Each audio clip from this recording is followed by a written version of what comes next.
Hello everyone, welcome back to my channel. आज हम करेंगे ऑर्गेनाइजेशन। जैसा कि हमें पता है कि मैनेजमेंट के मेनली 5 फंक्शंस होते हैं: planning, organising, staffing, directing and controlling. Planning की हम पहले ही बात कर चुके हैं। आज हम ऑर्गेनाइजिंग के बारे में पढ़ेंगे। तो सबसे पहले हम देखते हैं कि मीनिंग ऑफ ऑर्गेनाइजेशन, यानी ऑर्गेनाइजेशन आखिर होता क्या है। इसके अंदर क्या होता है कि हमने जब प्लानिंग के अंदर सोचा होता है ना कि हम इस चीज़ को करेंगे फ्यूचर में, तो ऑर्गेनाइजिंग में हम ये सोचते हैं कि हमें उस काम को पूरा करने के लिए किन किन एक्टिविटीज़ को करना चाहिए। जिन एक्टिविटीज़ को करना है उनमें से जो एक्टिविटीज़ सेम नेचर की होती है उनका एक ग्रुप बनाया जाता है और एक पर्टिकुलर डिपार्टमेंट को दे दी जाती है वो एक्टिविटीज़ कि तुम्हें करनी है। जैसे कि प्रोडक्शन से रिलेटेड जितनी भी होंगी वो प्रोडक्शन डिपार्टमेंट को दे दी जाएंगी, सेल्स से रिलेटेड होगी सेल्स डिपार्टमेंट को दे दी जाएगी, परचेज वाली परचेज डिपार्टमेंट को। इस तरह से डिफरेंट एक्टिविटीज़ के ग्रुप बनाए जाते हैं। और क्या होता है कि अथॉरिटी और रिस्पॉन्सिबिलिटी प्रोवाइड की जाती है डिफरेंट वर्कर्स को, डिफरेंट सुपीरियर्स को। रिलेशनशिप बताई जाती है कि कौन सुपीरियर है, कौन सबॉर्डिनेट है, किसको किसके ऑर्डर फॉलो करने हैं। ये सब डिफरेंट वर्क जो है क्यों किया जाता है ऑर्गेनाइजिंग के अंदर, ताकि बिजनेस का जो स्पेसिफिक ऑब्जेक्टिव है वो पूरा हो सके। नेक्स्ट हम देखेंगे कि कैरेक्टरिस्टिक्स क्या होती है ऑर्गेनाइजिंग की। इसके अंदर क्या आता है, ग्रुप ऑफ इंडिविजुअल्स होते हैं। कंपनी है, उसके अंदर हम ऑर्गेनाइजिंग करने जा रहे हैं, तो वहाँ पे क्या होता है, ग्रुप ऑफ इंडिविजुअल्स होते हैं। वो कम भी हो सकते हैं, ज़्यादा भी हो सकते हैं।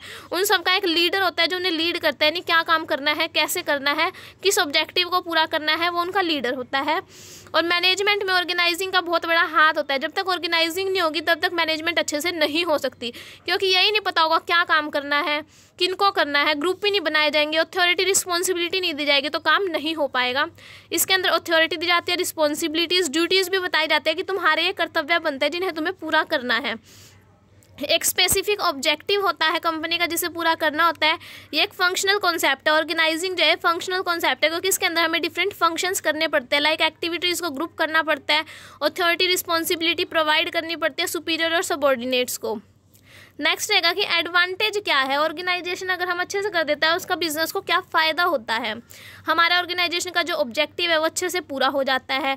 रिसोर्सेज का अच्छे से यूज़ हो पाता है, यानी कि रिसोर्सेज वेस्टेज कम होती है। हमारी कंपनी की ग्रोथ होने में हेल्प होती है।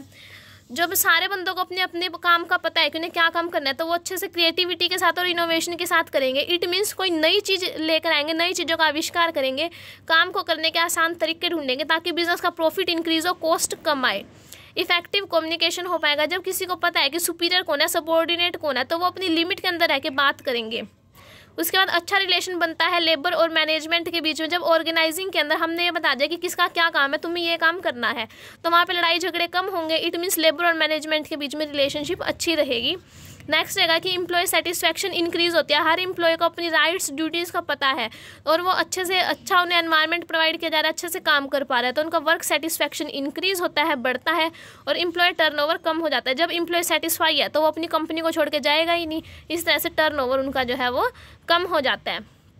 नेक्स्ट रहेगा नेचर ऑफ ऑर्गेनाइजेशन, यानी कि ऑर्गेनाइजेशन जो है वो एक प्रोसेस भी है और एक structure of framework of relationship भी है। यानी कि इससे डिफरेंट जो सुपीरियर होता है और सबॉर्डिनेट होता है उनके बीच में रिलेशनशिप का भी पता चलता है, और ये एक प्रोसेस भी है।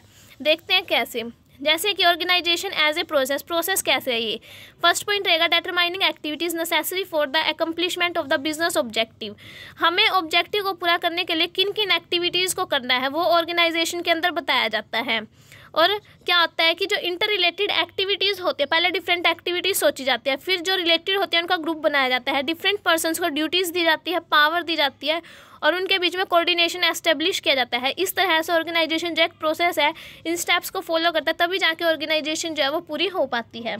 नेक्स्ट रहेगा कि organisation as a structure of relationship का स्ट्रक्चर कैसे है। सबसे पहले एक्टिविटीज़ को एनालाइज किया जाता है कि कौन सी एक्टिविटीज़ करनी है, फिर डिसीजन लिया जाता है। डिसीजन कौन लेता है, सुपीरियर लेते हैं। फिर रिलेशंस एनालिसिस, रिलेशन देखा जाता है किसके बीच में कैसा है, किस तरह से हम अपनी ऑर्गेनाइजेशन को अच्छा बना सकते हैं, कैसे सभी लोग सेटिस्फाई होकर वर्क कर पाएंगे। नेक्स्ट रहेगा आज का topic steps in the process of organising, यानी किन किन स्टेप्स को फॉलो किया जाता है ऑर्गेनाइजिंग के अंदर। फर्स्ट स्टेप रहेगा क्लियर डेफिनेशन ऑफ ऑब्जेक्टिव्स, यानी हमें क्लियरली पता होना चाहिए ऑब्जेक्टिव्स होते क्या है और हमारी कंपनी के क्या ऑब्जेक्टिव्स है। जैसे कि हमारी कंपनी का ऑब्जेक्टिव है कि हमें मैक्सिमम प्रॉफिट अर्न करना है, लेकिन उसके साथ साथ सोशल रिस्पॉन्सिबिलिटी को भी पूरा करना है। तो जब सभी वर्कर्स को ये पता होगा कि कंपनी का ऑब्जेक्टिव क्या है, तभी वो अपने एफर्ट्स कर पाएंगे, उसी रास्ते से वहीं पे पहुंचने के लिए वो एफर्ट्स कर पाएंगे। इसलिए जो ऑब्जेक्टिव्स है उसका क्लियर होना बहुत ज़रूरी है। नेक्स्ट सेकंड स्टेप रहेगा डिटरमाइनिंग एक्टिविटीज़। उन्हें ये पता होना चाहिए कि उन्हें कौन सी एक्टिविटीज़ करनी है। जब उन्हें अपने बिजनेस के अकॉर्डिंग ये पता होगा ना कि जैसे कि अगर हमारा मैन्युफैक्चरिंग का बिजनेस है तो वहाँ पे प्रोडक्शन, मार्केटिंग और एक्टिविटीज़ होंगी, लेकिन अगर हमारी रिटेल की शॉप है तो वहाँ पे क्या आएगा, हमें कुछ सामान खरीद के और फिर वो आगे कस्टमर को बेचना आएगा। इस तरह से हमें पता आना चाहिए कि हमें कौन सी एक्टिविटीज़ करनी है। नेक्स्ट स्टेप है असाइनिंग ड्यूटीज़। सबको ड्यूटीज़ प्रोवाइड की जानी चाहिए, क्योंकि अगर हमने पावर दे दी उनको, ड्यूटीज़ नहीं दी, तो वो पावर का गलत यूज़ करेंगे, दूसरों को तंग करेंगे। अगर हमने उन्हें, इसलिए पहले ड्यूटीज़ देनी जरूरी है कि तुम्हारे ये कर्तव्य बनते हैं, इनको पूरा करना बहुत ज़रूरी है, ताकि सभी लोग जो है अपनी कर्तव्य को पूरा करें और किसी के भी जो प्रयास किसी ने करे हैं, जो एक्टिविटीज़ करी है, वो वेस्ट ना जाए। नेक्स्ट रहेगा डेलीगेटिंग अथॉरिटी। जब हमने ड्यूटीज़ दिया तो अथॉरिटी, पावर भी देनी पड़ेगी। अगर हमने पावर नहीं दी तो कोई भी पर्सन अपने काम को पूरा ही नहीं कर पाएगा, क्योंकि कोई उसकी बात मानेगा ही नहीं। जैसे कि कोई सुपीरियर है, हमने सुपीरियर को ड्यूटी दे दी कि तुमने ना इन वर्कर्स से काम कराना है, जब तक हम उसे पावर नहीं देंगे तब तक कोई वर्कर उसकी बात सुनेगा? नहीं सुनेगा ना। इसलिए अथॉरिटी भी साथ के साथ देना बहुत ज़रूरी है। नेक्स्ट रहेगा कोऑर्डिनेटिंग एक्टिविटीज़, यानी डिफरेंट एक्टिविटीज़ जो कंपनी के अंदर की जाती है उसके अंदर कोऑर्डिनेशन का होना बहुत ज़रूरी है, यानी समन्वय होना बहुत ज़रूरी है। जैसे कि हमारी प्रोडक्शन की कंपनी है, वहाँ पे सबसे पहले ज़रूरी है कि purchase department raw material purchase करके दे, अदरवाइज जो आगे प्रोडक्शन डिपार्टमेंट है वो प्रोडक्शन स्टार्ट ही नहीं कर पाएगा। तो डिफरेंट डिपार्टमेंट्स के बीच में कोऑर्डिनेशन का होना बहुत ज़रूरी है। नेक्स्ट पॉइंट स्टेप है providing physical facilities and right environment, यानी कि सभी एम्प्लॉयज़ को अच्छे से अच्छा राइट एनवायरनमेंट प्रोवाइड किया जाना चाहिए। जब उन्हें अच्छा एनवायरनमेंट दिया जाएगा, उन्हें बैठने के लिए कुर्सियाँ दी जाएगी, उनके पास पंखे होंगे, तो वो आराम से अपना काम कर पाएंगे। लेकिन अगर उन्हें गंदा एनवायरनमेंट प्रोवाइड कर दिया, जहाँ पे आसपास बहुत ज़्यादा पोल्यूशन है, आसपास के लोग ऐसे हैं जो झगड़ा ज़्यादा करते हैं, काम नहीं करने देते उनको, तो वो अच्छे से काम नहीं कर पाएंगे। इसलिए फिजिकल फैसिलिटीज़ प्रोवाइड करना और अच्छा एनवायरनमेंट प्रोवाइड करना बहुत ज़रूरी है।